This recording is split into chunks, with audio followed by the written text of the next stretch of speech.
Iyan ang kasalanan ko sa bayan na dapat ihingi ko ng tawad.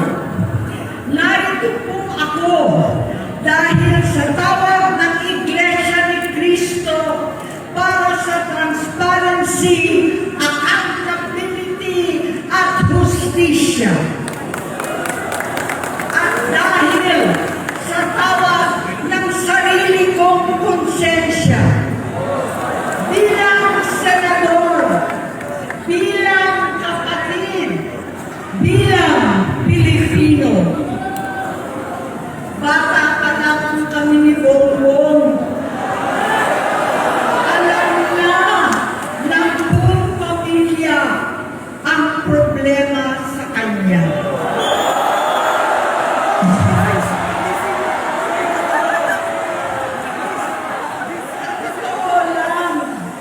Mababasa naman ng lahat ang mga testimonya ng aking ama patungkol sa kanyang ugali at gawain. Noon, dahil may tatay pa kami, hindi ko pa siya responsibilidad. Noong tumatanda, ay mas naging nakakabahala. Batid ko na nagda-drug siya.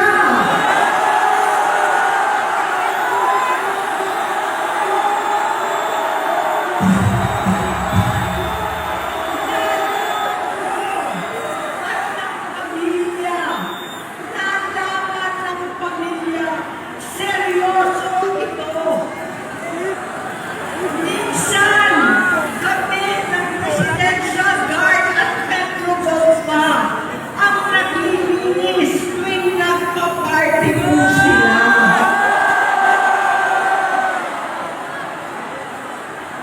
Nabuhay kaming magkakapatid sa ibang bansa. Kami-kami lang. Kinumbinsi ko pa si Bongbong. Pakasalan mo na si Lisa.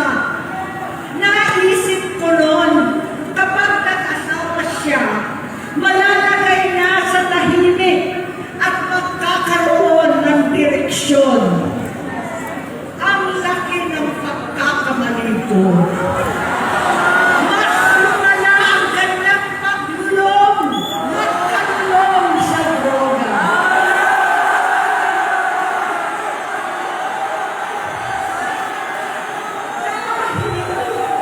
Parehas pala silang mag-asawa.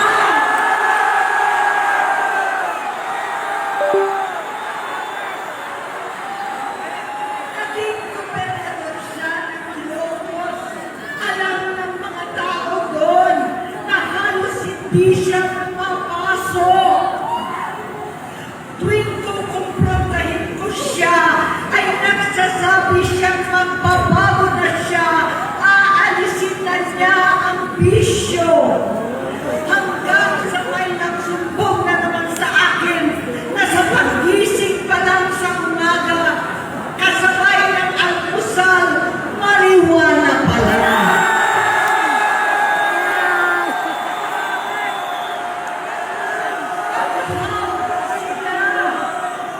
Lahat sila nagiinuman at gumagamit ng cocaine.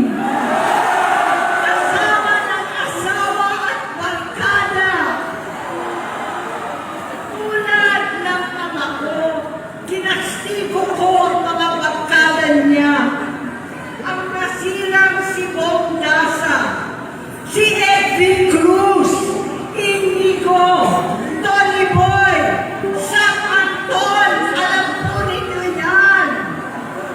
Paano nagre-resign na sa takot ang mga pulis nila at staff dahil sa lumalalang bisyo.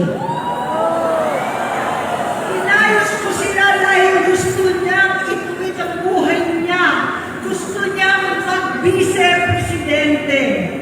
Hindi siya pinalad at lalo nagkaroon ng oras para sa bisyo. Simula noon, naging malabo sa amin ang lahat. Kaysa mag-away, bigla na lamang lumayo ang loob namin sa isa't isa.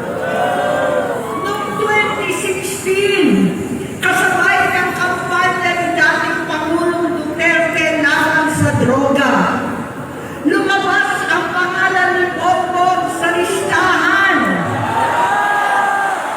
Nakasama siya sa listahan ng mga celebrities, mga artista, Maricel Soriano at iba pa. Masinsinan kong kinausap si Pangulong Rodi.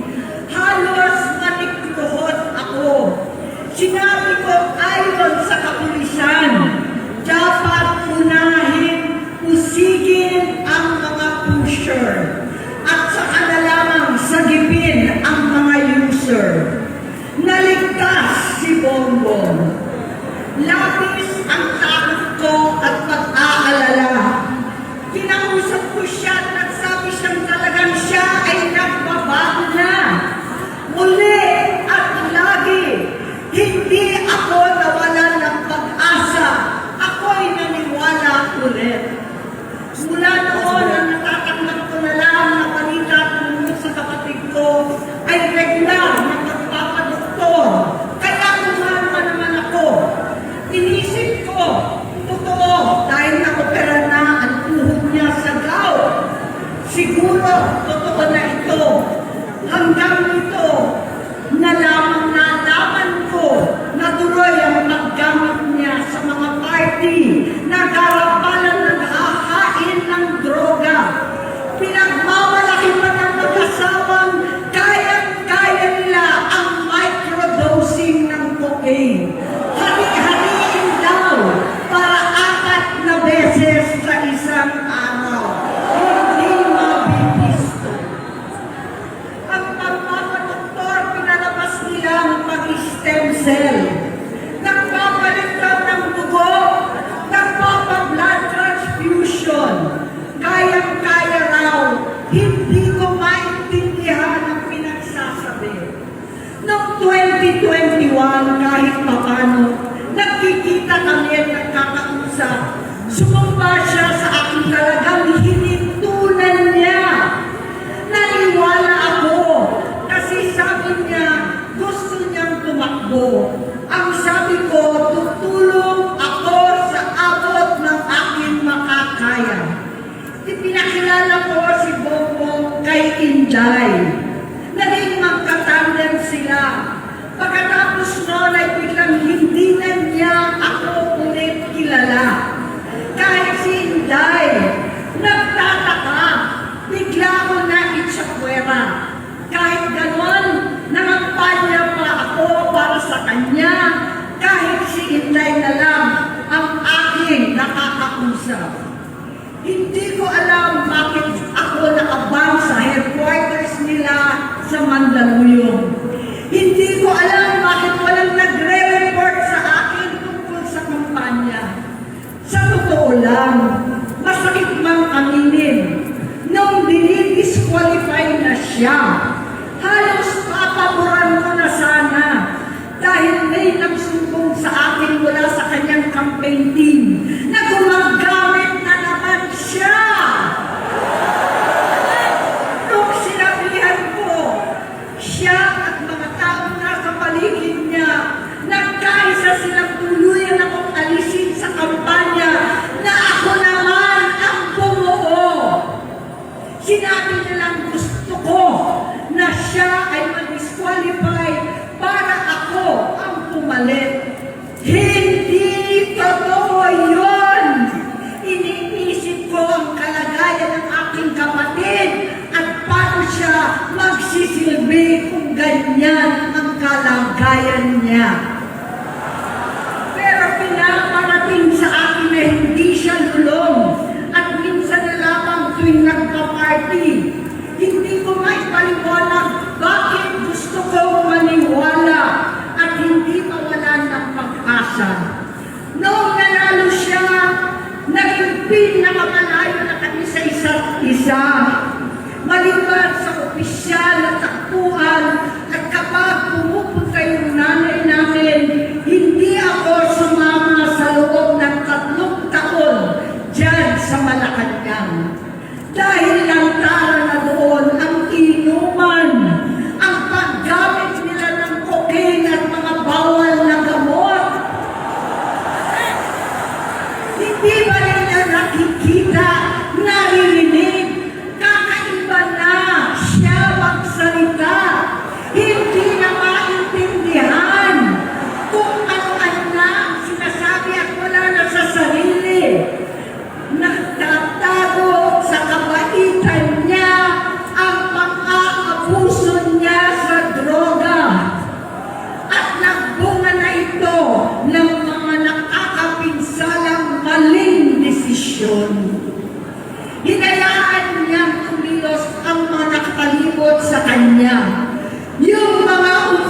addiction.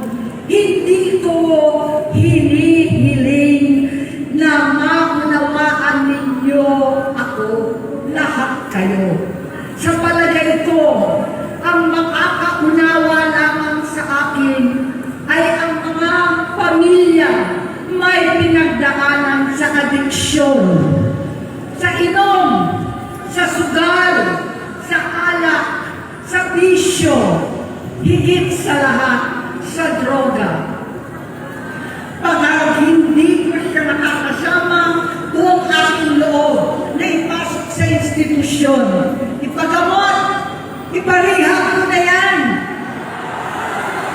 Pero, tuwing maghaharap kami noon, hindi kaya ng aking kalooban na gawin yon. Tuwing magsasabi siya sa akin na magbabago na siya, hindi ko siya kayang tiisin. Hindi ko kayang ipagkait sa kanyang pagkakataon at pagbabakasakali. Umaasa ako at laging nananalangin na sana, oo nga, nagbago na siya.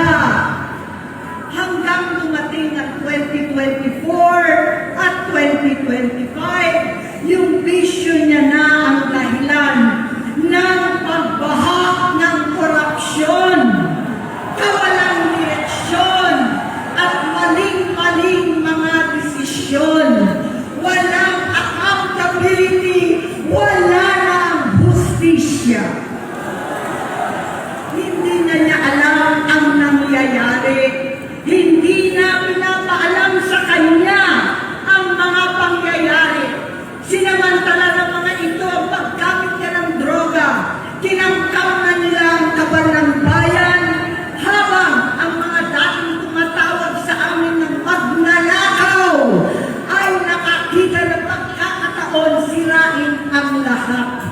Nagagamit na nila si Bongbong para sirain si Inday. Itinutulak pa nila si Bongbong at ang bayan sa bangin para umastang tagapagligtas. Mula sa pagtraidor at pagpapahamak kay VP Inday, sa confidential funds na tutuusin ang galing naman sa opisina ng Pangulo, hanggang sa pagpadukot sa dating Pangulong Duterte para itago na lamang sa ibang bansa. Ang kabaitan ni Bongbong ay naging kalupitan. Karapalan ng pagtatakip sa kanya ng mga nasa Congress, sa Senado, mga miyembro ng kabinete. Kitang-kita na ng taong bayan, wala nang puwang ang kahihiyan. Para bang nauulit ang bangungot ng kasaysayan dinanas namin noon. 68 years old po ang nanay ko nung pinatalsik sa pwesto. 68 years old na rin si Bongbong ngayon. November 17 din, noong 2021, nung nakumbinsi ko si Inday na magbise kay Bongbong. November 18 po, bukas, ang ikatlong araw natin. Siyam na taon na nakakaraan, saktong November 18 pa talaga, na pinatiting ni Pangulong Duterte ang tatay ko sa libingan ng mga bayani. Halo-halo na ang aking nararamdaman, pero alam ko ito ang dulo at hangganan ng aking pagtitiis at pananahimik. Hindi na tayo mananahimik. Dahil nalaman ko pati ang mga anak niya ay nagdodroga na. Pinasusuklaman ko pa ang pag-alok ng mag-inang si Sandro ng droga ang aking mga anak at iba pang mga kamag-anak. Yan ang hindi ko na mapapalampas. Sa loob ng halos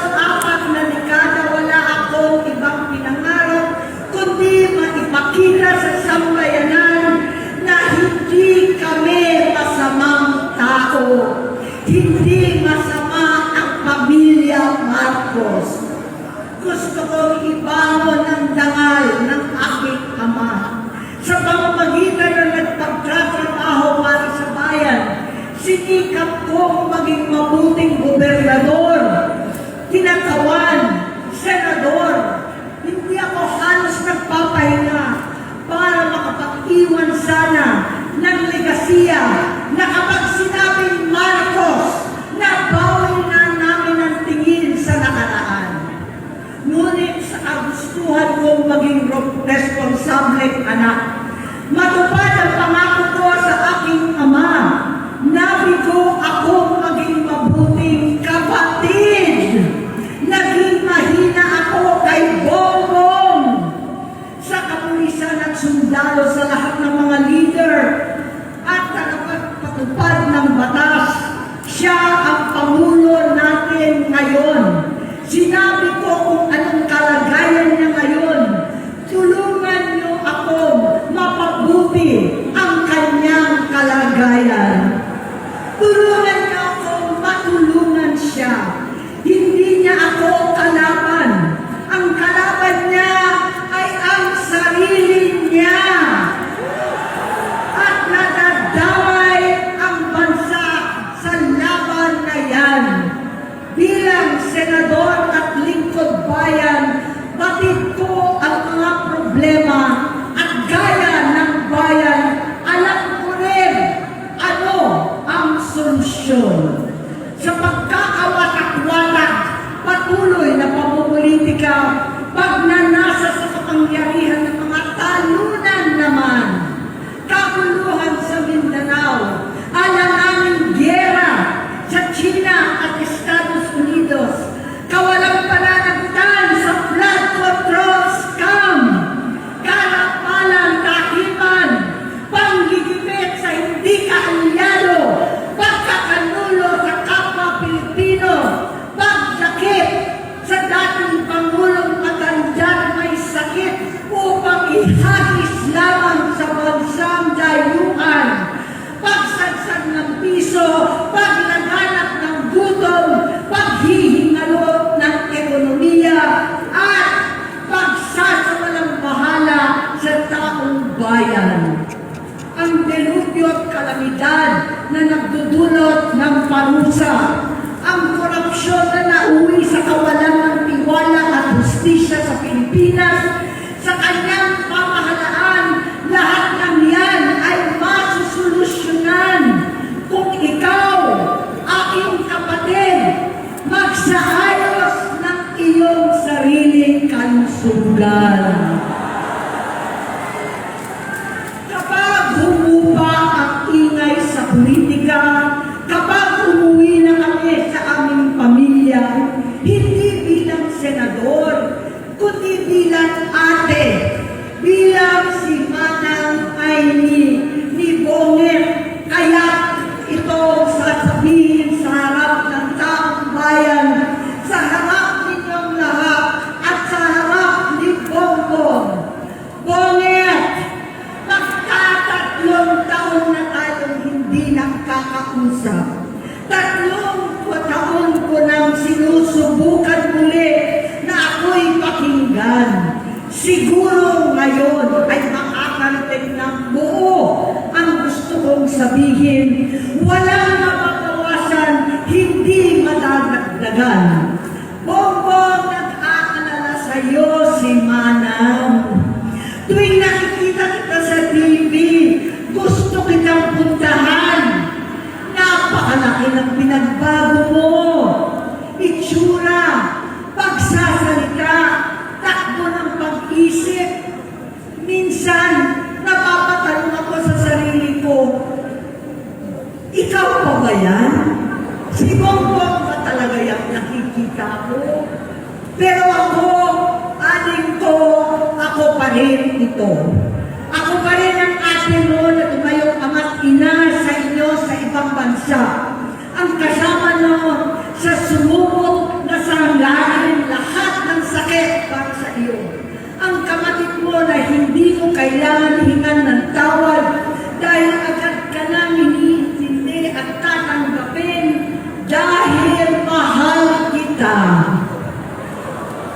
Nasa Bagong Tipan, kay Lucas, Kapitulo 17, versikulo 3 hanggang 4. Kung magkasala ang iyong kapatid, sawayin mo siya. At kung siya'y magsisi, patawarin mo siya.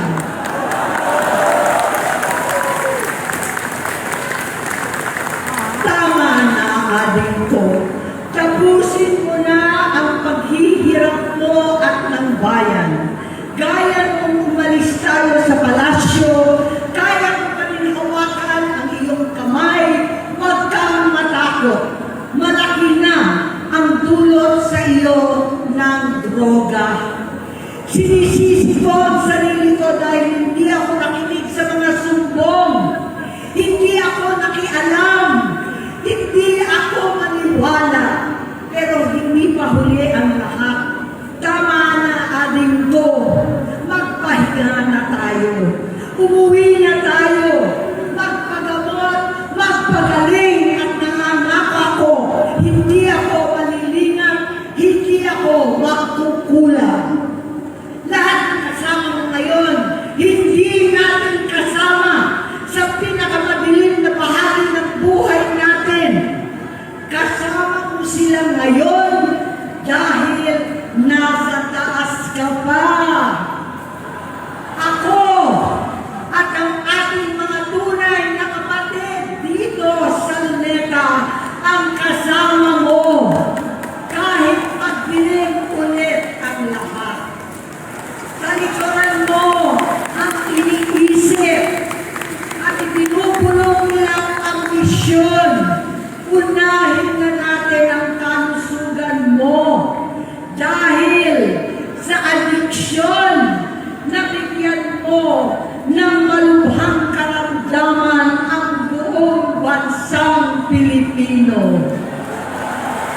Matatanda na tayo. Sakitan na si Mami. Alagaan na lang natin ang isa't isa.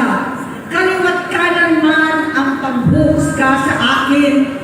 Malinaw sa aking puso na dapat mauna ang Diyos, ang bayan, pamilya at sarili. Hanggang sa mga oras na ito, Bonget, gusto kong malaman mo na hindi na sinusubuan. Hindi ko kakayanin kung mapapahamak ka.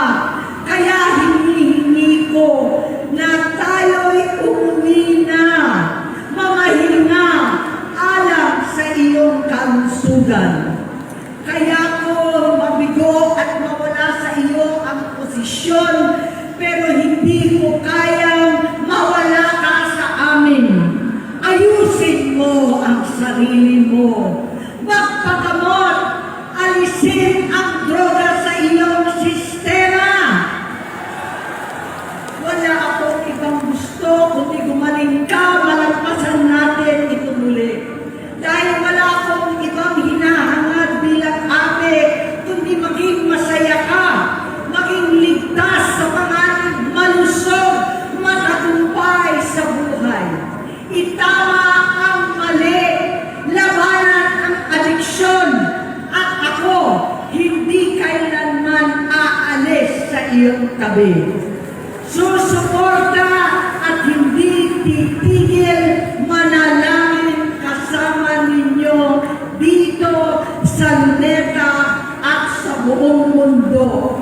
Dahil iyon naman ang tungkulin at ibig sabihin ng salitang kapatid, kapatid, mabuhay kayo, kapatid. Maraming salamat po. Sen